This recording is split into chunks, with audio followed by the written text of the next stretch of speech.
Have you ever been somewhere you know like the back of your hand, a place you've walked 100 times in the daylight, only to feel like a total stranger there once the sun goes down? That comfortable, familiar park path suddenly feels alien. The trees seem to lean in a little closer, and every shadow looks like it's hiding something. It's that exact feeling, that switch from familiar to frightening, that sits at the heart of the story I'm about to share with you. This one comes from a guy we'll call Alex, and he says this experience didn't just spook him. Kif completely rewired his understanding of the woods he thought he knew. Alex grew up with dirt under his fingernails and the scent of pine in his clothes. He was one of those kids who was more comfortable navigating a forest trail than a crowded hallway at school. The woods near his town were his playground, his sanctuary. He knew every shortcut, every landmark, every stream that trickled through the undergrowth. Or so he thought. One afternoon, he and his cousin decided to push the boundaries a little. They ventured into a section of woods behind an old, slightly neglected community park, a place they hadn't fully explored before. They weren't looking for trouble, just a new adventure. They started by following a small, lively creek, letting its babbling sound guide them deeper into the trees. After about 20 minutes of scrambling over rocks and ducking under low-hanging branches, the dense woods suddenly gave way to something completely unexpected. Before them was a trail, but this wasn't just any deer path or forgotten logging road. It was a narrow, perfectly curved walkway that seemed almost intentionally carved into the forest floor. It was immaculate. There was no overgrowth, no fallen leaves or branches, and strangely, no animal tracks. It was as if a groundskeeper meticulously maintained this hidden path in the middle of nowhere. The dirt was smooth and compacted, stretching forward into the deep, dark woods until it disappeared around a bend. It was both inviting and deeply unsettling. The unnatural tidiness of it all was the first red flag. Forests are meant to be messy, chaotic, and alive. This felt sterile, preserved. It was a path that didn't belong. As soon as they stepped onto it, Alex felt the second red flag. The air changed. It was an immediate, noticeable drop in temperature. Just a moment before, they were sweating in the humid summer air. Now, a distinct chill clung to their skin, like stepping from a warm house into a crisp, late autumn evening. They even joked about it, pulling out their phones to see if the temperature reading would actually change. But their laughter died in their throats when they noticed something else. The creek they had been following, the constant, cheerful sound that had been their companion, had vanished. Not faded into the distance, but gone. Abruptly silenced. It was as if someone had hit a mute button on the entire forest. The birds, the insects, the rustling leaves, all of it was gone. The silence was so profound it was almost a sound in itself. It was heavy, oppressive. His cousin, clearly spooked, grabbed Alex's arm and whispered that they should turn back. But Alex had just spotted something that made his curiosity overpower his fear. Footprints there. Pressed into the pristine dirt of the trail were bare footprints. Not his cousin's. They were adult-sized, perfectly formed, and arranged in a neat, single-file line leading deeper into the woods. They weren't fresh. The edges were dry and settled, but they also weren't old. They hadn't been disturbed by rain, wind, or any of the forest's natural cycles. It was as if the trail itself was a time capsule, preserving these prints just for them to find. Against his cousin's better judgment, Alex felt an irresistible pull to follow them. He needed to know who would be walking barefoot out here. They took cautious steps, their own sneakers looking clumsy and out of place next to the neat, bare impressions in the dirt. They didn't get far, maybe 30 or 40 feet down the path. That's when his cousin froze mid-step, his hand clamping down on Alex's arm so hard it hurt. And then Alex heard it too. It started as a faint crackle of twigs off to their left, then another, this time directly behind them. Then a heavier snap of a branch to their right. Something was moving around them, staying just out of sight in the dense trees that bordered the trail. It was pacing them, circling them. It was deliberate. Alex, trying to rationalize it, called out a shaky, "Hello, is anyone there?" He thought maybe it was another hiker or kids playing a prank, but his own voice didn't sound right. It felt flat, muffled, as if the silent trees were absorbing the sound before it could travel more than a few feet. His words just fell dead in the air. The pacing stopped. The forest fell into an even deeper silence, a held breath. Alex's eyes darted back to the footprints on the trail, the ones that had led them there. Then he looked at the footprints they had just made themselves. and that's when a cold dread washed over him. Something had changed. The footprints they had just passed, the ones leading away from the creek, were no longer the same. They were still bare, but now they looked different, larger. The shape was elongated, stretched, as if the foot that made them had morphed with each step. They looked less and less human the further they went. It was a subtle, horrifying transformation that had happened right behind their backs. As that realization hit, Alex said he felt a strange sensation beneath his own feet, a soft, rhythmic pulse in the ground, like the trail itself was slowly breathing. That was it, the last straw. His cousin didn't need any prompting. They both turned and bolted. They sprinted back the way they came, their hearts pounding against their ribs. And behind them, the footsteps started again. But this wasn't the sound of a person running. It was heavier, faster, too fast. It was a thudding, rhythmic sound that seemed to glide rather than run, closing the distance with an unnatural speed. It didn't sound like feet hitting the earth. It sounded like something massive was being dragged or dropped, keeping perfect pace with their frantic escape. They didn't dare look back. They just focused on the spot where they knew the creek should be, where the normal world should resume.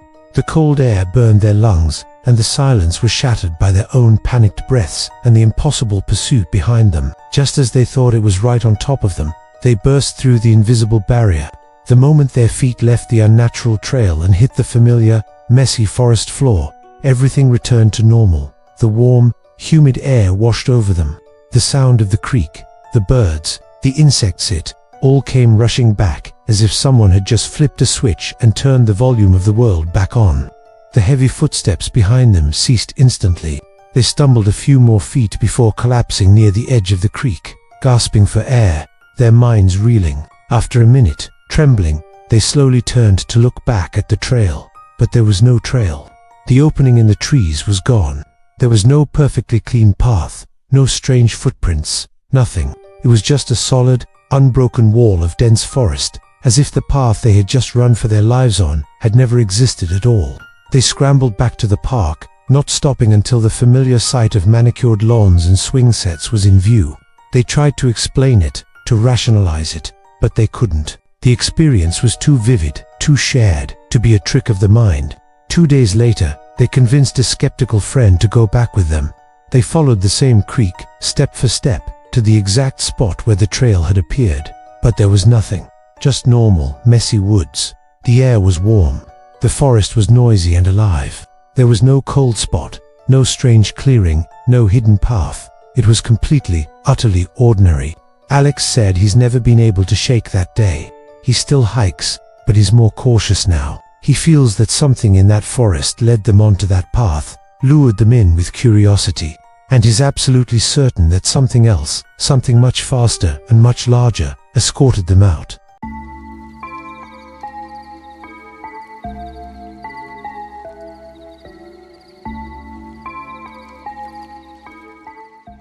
You know, sometimes the scariest sounds are the ones you just can't explain, the ones that don't just disappear, but seem to follow you across miles of empty wilderness.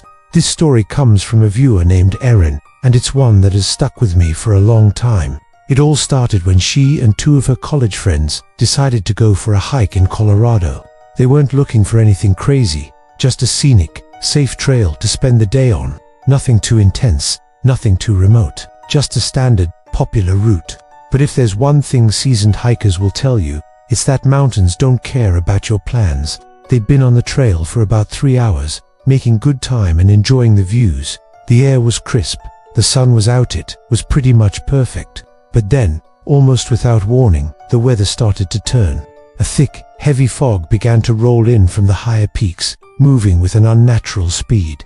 Within minutes, their visibility dropped to maybe 5 or 6 feet. Everything around them became a world of grey and white. The vibrant colors of the landscape vanished, replaced by muted, hollow shapes. Even the sound of their own voices changed. Erin said it was like they were talking inside a giant metal tube. Their words felt muffled and distant, with a strange echo that shouldn't have been there. Given the conditions, they made the smart decision to stop. There was no way they could safely navigate the trail with such poor visibility. They found a cluster of large boulders just off the path, a solid landmark to wait by until the fog hopefully lifted. They sat down, pulling their jackets a little tighter against the sudden chill in the air. The silence was overwhelming. It was the kind of quiet that feels heavy, like it's pressing in on you from all sides. They were just trying to wait it out, maybe crack a few nervous jokes to pass the time. And that's when they heard it. A scream. It wasn't a normal scream though. It was unto the kind of shout you'd hear from someone who fell and twisted their ankle. Not a clear help me kind of sound. This was different. It was a raw, primal noise, like someone was shouting out in pure, unadulterated pain or terror. But the truly unsettling part was how the sound stretched. It didn't end cleanly. It warped and elongated, like a cassette tape being slowly eaten by the player, the voice glitching and dragging out in a way that just wasn't natural. All three of them froze instantly, every muscle tensed. They exchanged wide-eyed looks, a silent conversation passing between them. "Did you hear that? What was that?" Erin, being the first to find her voice, cupped her hands around her mouth and yelled back, "Hello, is someone there? Do you need help?" Her voice seemed to get swallowed by the fog almost immediately. The only reply was a dense, suffocating silence. The air felt charged, thick with an unspoken question. They waited, listening so hard their ears started to hurt. Then, the scream came again. This time, it was undeniably closer. But the strangest part was its direction, or rather, the lack of one. It didn't sound like it was coming from their left, or their right, or from up ahead on the trail. It sounded like it was coming from everywhere at once. It was as if the fog itself was the source of the noise, carrying the distorted, agonized voice directly to them from all directions.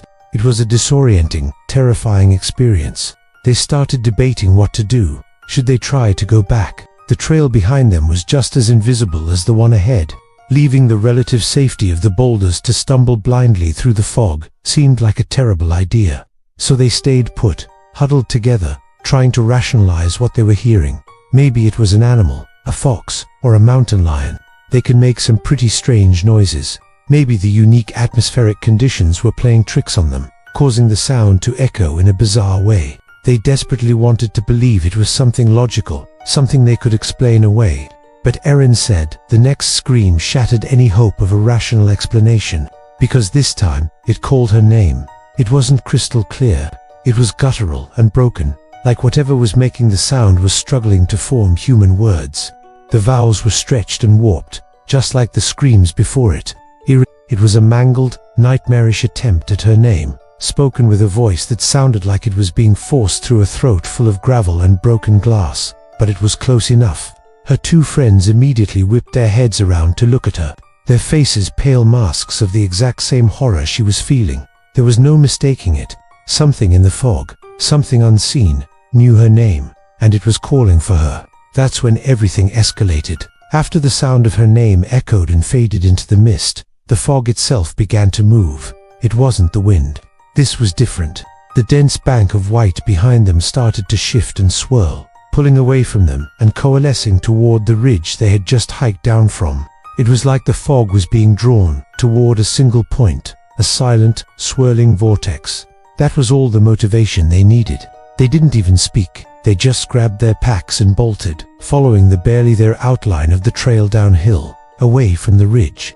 But the screams followed them. Every few minutes, that horrible glitching sound would rip through the silence, always sounding just a little too close for comfort. They weren't just running from a sound anymore. They were being hunted by it. As they scrambled down a steep switchback, the fog momentarily thinned, giving them a fleeting, heart-stopping view of the ridge they had just left. And that's when Erin saw it.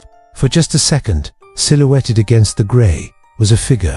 It was tall, impossibly thin, and almost featureless from that distance. It was just a dark, stick-like shape standing at the very top of the ridge. But the detail that burned itself into her memory was its posture. Its head was tilted to the side, as if it was listening intently for them in the fog below. Listening, she blinked, a single, involuntary action, and when her eyes opened again, the fog had rushed back in, swallowing the figure completely. It was gone. They didn't stop. They practically flew down the rest of the mountain, fueled by pure adrenaline and terror. They didn't care about twisted ankles or scraped knees. They just needed to get down, to get away from that ridge and the voice in the fog. They finally burst out of the fog line near the bottom of the trail, collapsing in exhaustion and relief as they hit the parking lot. Later, still shaken, They mentioned their experience to a park ranger they found near the trailhead. He listened patiently. When they described the weird screams and distorted sounds, he nodded and said that the fog at that altitude can do very strange things to sound. It can make things echo oddly, and he'd heard many reports from other hikers about hearing things in the fog. He seemed ready to dismiss it as a common, if unsettling, phenomena. But then Erin told him about the last part.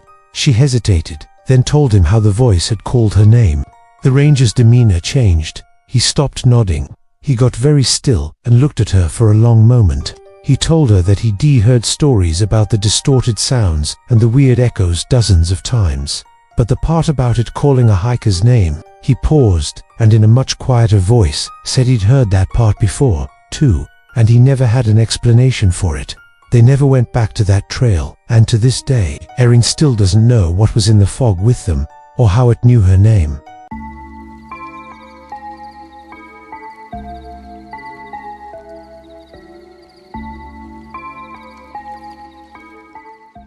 Alright, let's wrap up tonight's session with one final story, and this one is different. It's not your typical tale of being chased through the woods. It's about something much creepier, the feeling of being watched. This story comes from a guy named Tyler, who was a big fan of solo overnight hikes. He wasn't trying to be cool or prove anything. He just genuinely loved the profound silence and the complete lack of distractions you can only find deep in nature. He picked a route he'd been eyeing for a while, one with a single, isolated campsite right in the middle of the trail. It was a small clearing, completely encircled by towering pine trees. It sounded like the perfect spot for a peaceful night under the stars, or at least, it was supposed to be. After setting up his tent and getting a small fire going, Tyler settled down to eat his dinner. He was just chilling, scrolling through some old photos on his phone to pass the time. As he flicked through the pictures he'd taken earlier that day, his eyes caught something strange. In one of the trail shots, a photo of the path he'd just walked, there was something in the background, a figure. It was dark, blurry, and pretty far back, almost lost in the trees. He zoomed in, trying to make it out. It could have just been a weirdly shaped tree trunk, or maybe another hiker, way off in the distance. He tried to brush it off, telling himself it was nothing, but then, he heard it. Footsteps, just outside the ring of firelight, at the edge of the clearing. They were slow, careful, deliberate steps. This wasn't the random crunching of a deer or a raccoon. This sounded like someone actively trying not to be heard. Tyler's heart started to pound a little faster. He called out, his voice sounding louder than he intended in the quiet woods. "Hello, is someone there?" He explained he was camping alone and asked if they were lost or needed help finding the trail. Silence. The footsteps stopped completely. For a long moment, the only sound was the crackling of his campfire. Then, they started again. But this time, they weren't just on the path. They were circling his camp. Slow, methodical steps, moving around the perimeter of the clearing. Tyler's blood ran cold. The footsteps grew closer, then faded, then grew closer again on the other side. At one point, they were so close he swore he could hear breathing, just on the other side of his thin tent fabric. It was a slow, deep, steady breath. Not ragged, not panicked, just there. Every instinct screamed at him. He quickly reached over and turned off his battery-powered lantern, plunging his campsite into near darkness, save for the dying embers of the fire. The shadows stretched and twisted, playing tricks on his eyes. He sat frozen, listening, his own breathing feeling loud and clumsy in the stillness. He grabbed his heavy-duty flashlight, his knuckles white. He waited for another sound, another step. When it came, he flicked on the flashlight's powerful beam and aimed it straight at the tree line. For a split second, he saw it. Someone ducked behind a thick pine trunk. It was definitely human height, human shape, but there were no features, no clothes he could make out. It was just a silhouette, a void that was somehow darker than the surrounding night. A surge of adrenaline and anger took over his fear. He yelled again, his voice cracking. "I'm calling the Rangers. Stay right there." He fumbled for his phone, his hands shaking so badly he could barely grip it. But before he could even unlock the screen, a voice whispered from the darkness. A voice that seemed to come from right beside his ear. It said just two words, "Still here."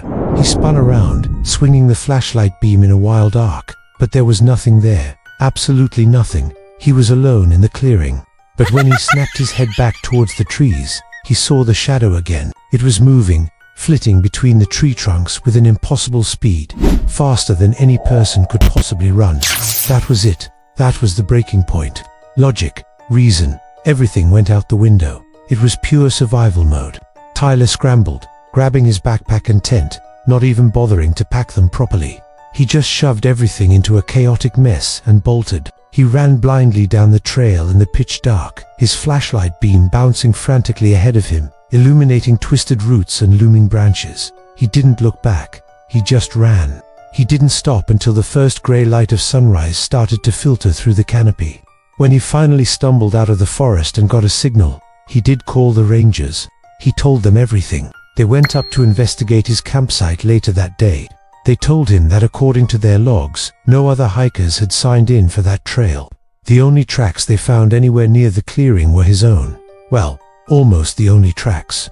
They found something else, a single set of footprints leading into the woods near his campsite. They looked human, at first glance, but the rangers said the stride, the distance between each print, was unnaturally long. And the toes were too pointed. But the weirdest part, the tracks just stopped. In the middle of the soft dirt, they simply ended, as if whoever or whatever made them had just vanished into thin air. Tyler never went solo hiking again, and honestly, who can blame him? The woods are beautiful, but sometimes, you're not as alone as you think. Thanks for sticking with me through these stories tonight. I hope they gave you a good chill. If you have a story you want to share, you know where to find me. Don't forget to like this video if you enjoyed it, and subscribe so you don't miss what's coming next. Stay safe out there, and check your photos. You never know what might be hiding in the background.